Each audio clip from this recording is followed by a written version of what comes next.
Well, I'm just going to do a quick little Yeah, there's some nice swoop to cliffs. show you how absolutely spectacular this place is.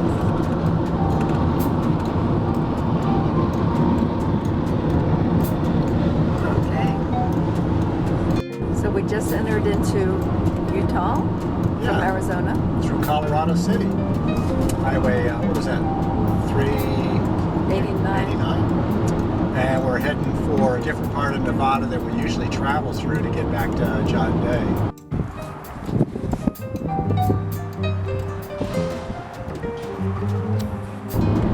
So, as many of folks who follow Golden Phoenix Publish know, we kind of came up with this game called Aces to Aces. And we realized all along that it was a kind of a complicated game, that it required vast quantities of intellectual as well as other knowledge about life, God, the universe, and everything. So we're going to kind of illustrate something we've talked about before. In the previous discussion, we talked about the ladder of status, which related directly with the card suit series called Spades. The ladder of status has to do with surviving, thriving, and becoming visible, and then getting some power and control over things, and eventually dominating your world around you. And that's the motivating factors behind the Spades cards and what they represent. What we haven't talked about in too much detail has been the diamond suit, which is the next suit of the 52 cards that are used in playing Aces to Aces. And that has to do with what is called the psychological realm, as opposed to the purely physical material realm, which is embodied in the Spades suit. In the psychological realm, you start off basically in terms of the idea of what's going on inside of you, not what's going around you, but in particularly what's going inside of your psychology, your psyche. And things we talked about, we can talk about there, has to do with hope. When you're very young, you want to have a sense of positivity about life, a hopeful attitude. And eventually you want to get to the point where you can put your faith in yourself and in other people around you psychologically. And then from there, you go on to build a body of knowledge about yourself and the world around you, ultimately leading to some fundamental insights into the nature of truth.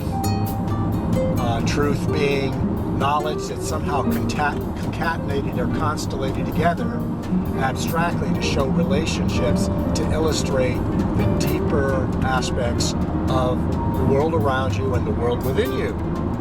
But in this video, we're going to talk about the suit of hearts. In the suit of hearts, basically what you're interested in doing is cultivating an artistic sense of life, contemplating things like beauty and how to express it. On the material level, the Spades level, it's all about getting something. So it's transactionalism. On a psychological level, it's all about figuring out what's going on within yourself and in the world around you, which necessarily to some degree encompasses the material level. But on the hearts level, it's about not just understanding things, but creating something in the world. Ideally, something that's beautiful, something that is inspiring, something that creates culture, enculturating, something that takes the world as it is and turns it into an even better place than it was before you were born into it. The first level of any kind of creation has to do with something we're going to call the total opposite of transactionalism. If you're truly a creative person, you want to create beauty just for creating beauty.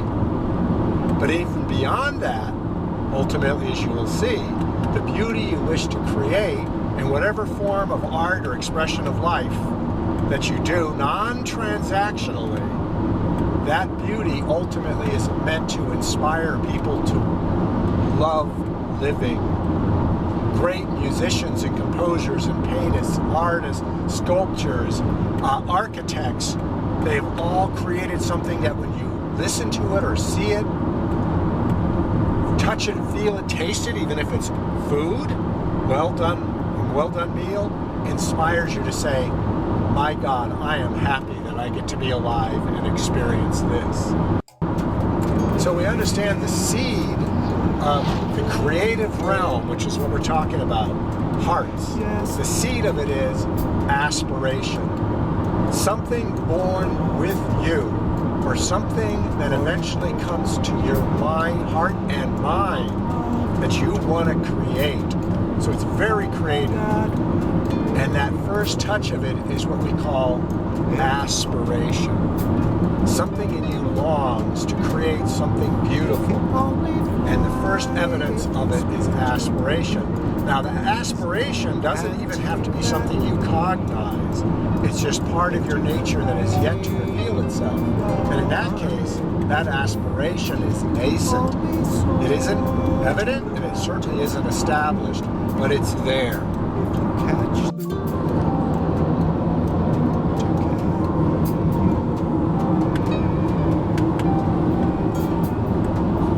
Wow, it must be ascending into the clouds because the mountains are starting to disappear and the vapors ahead of us.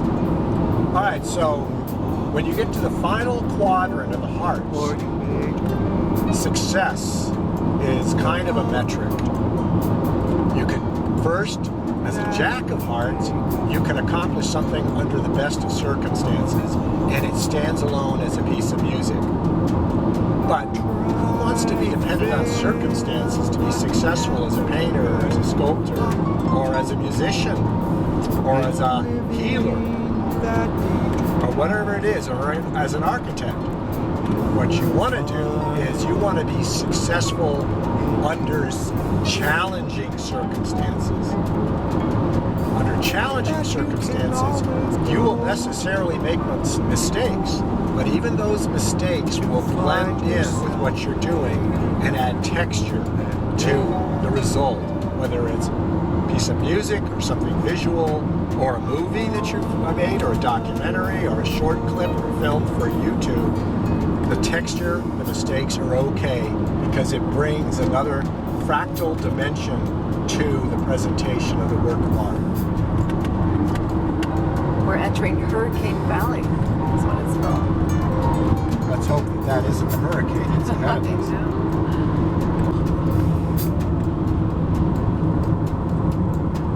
I wonder if that's hurricane. Hurricane Utah. Okay, so as we descend down towards Hurricane Utah, I believe, let's think about the final stage of creative endeavor.